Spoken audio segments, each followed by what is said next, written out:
So, what are we gonna do tonight, OCG? Why, same thing we try to do every night, but take over the world.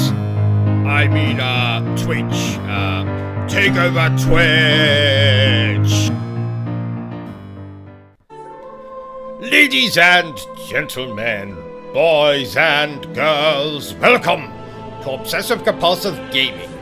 I am the Obsessive Compulsive Gamer, and this is my review for Final Fantasy Type-0 HD. Now, Final Fantasy Type-0 was released for the PSP in the year... Oh, I'm sorry. PSP means PlayStation Portable. Obviously. Final Fantasy Type-0 was released for the PSP in 2011.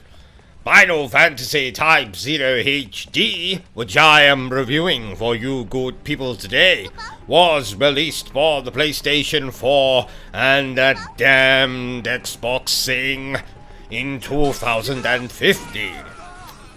The story is complete nonsense. But nonetheless, let me tell you what little I understood. A war rages. Setting: Orient. There are 4 nations, each with their own military academy of sorts, which is kind of like Police Academy, just without the humor or Steve Guttenberg. And if you understood that little joke of mine, give yourself a pat on the back. Anyway, we play as 14 different students of Class 0, who through the course of the game fight against... That's right! The dreaded Empire! Surprising absolutely no one. Least of all the fat, balding, IT support chaps known as Star Wars fans.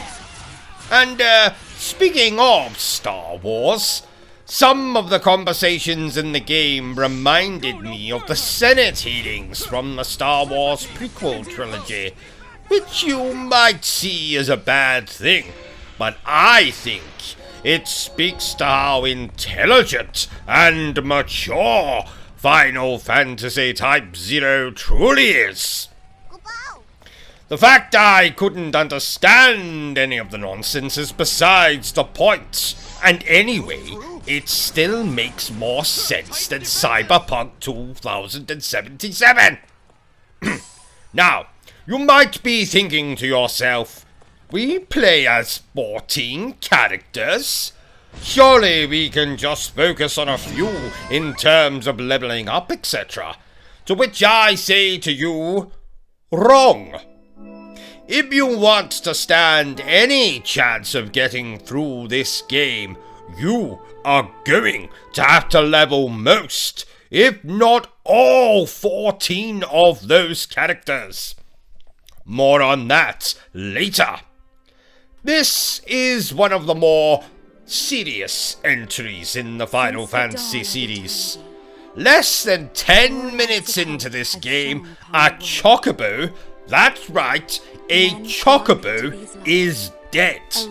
Synonymous with Final Fantasy, these chaps are our cute companions, and now one has been cut down in its prime. So, the deeper story of Type-0 sees us as Class 0 setting out to avenge our fallen Chocobo. Not really, but I can assure you that every enemy I personally took down in the game was in that Chocobo's memory. You can't see me, but I am saluting. You still can't see, but what I've actually just done is hit my hand off of the windowsill and, yes, yep, I have broken my middle finger. Alas, on with the review. So, by the end of the prologue, several of our classmates are shot dead. We watch the aforementioned Chocobo take its final breath. and I have already used up a box of tissues from crying. From sneezing, not crying. And it only gets worse from there. This game is so serious that I feared for the Moogle's safety. If a Chocobo can be killed, what's to stop a Moogle being assaulted or set on fire? Luckily, I had nothing to worry about. So, graphics. Final Fantasy Type-0 was originally a PSP game, so as you can imagine, this isn't exactly up to the graphical standards of your usual PlayStation 4 game, but it gets the job done, and it still looks better than Cyberpunk 2077. The character models are another thing entirely. The characters' faces are stiffer than me at a Marilyn Manson concert. What can I say? The man knows how to play makeup. Oh, yes. The characters are also completely devoid of personality, of humor. In fact, the game itself has a distinct lack of humor. There is not a knock-knock joke in sight anywhere. Only war, doom, gloom, and terrible voice acting. You know, I'm perhaps being a tad unfair. The voice acting isn't terrible. It's unbearable. One thing that isn't unbearable is the music. The music in this game is astonishing. I will be listening to it as I wash myself in the shower. I will hum the melodies in my sleep, and I will inadvertently waken my wife, who will then proceed to kick me out of the bed.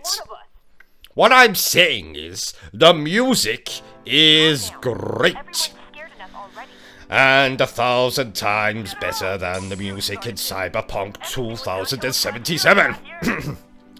Overall, I found the game fairly dull until the midpoint when... how do I say this without spoiling it? When the female version of a king gets assassinated. Damn it!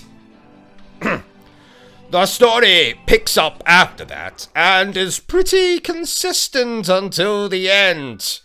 Well, until the final dungeon. More on that shortly.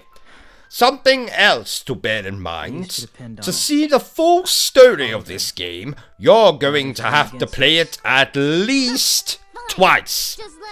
If you can tolerate it, that is.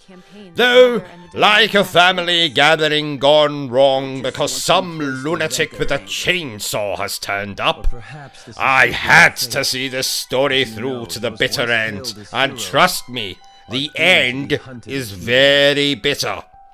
Very sad. I won't spoil anything, but let's just say that, like that family gathering with the killer and his chainsaw, not a lot of people are left alive at the end. I will miss you, Uncle Roderick. Sorry, I meant to say I will not miss you, Uncle Roderick. That's right. Now, this game has a fatal flaw. That's right, fatal flaw. Not a minor flaw, not a major flaw, a fatal flaw. You see, there are several encounters in the game. Boss fights, essentially, where you cannot fight back. All you can do is try to survive for a set amount of time. The problem is, these bosses kill you in one hit. That's right, one hit. Not 2 hits or 3 hits or hit me baby one more time. One hit. And yes, you have every member of Class 0 at your disposal, but that essentially gives you 16 hits before you have to reload and try it again.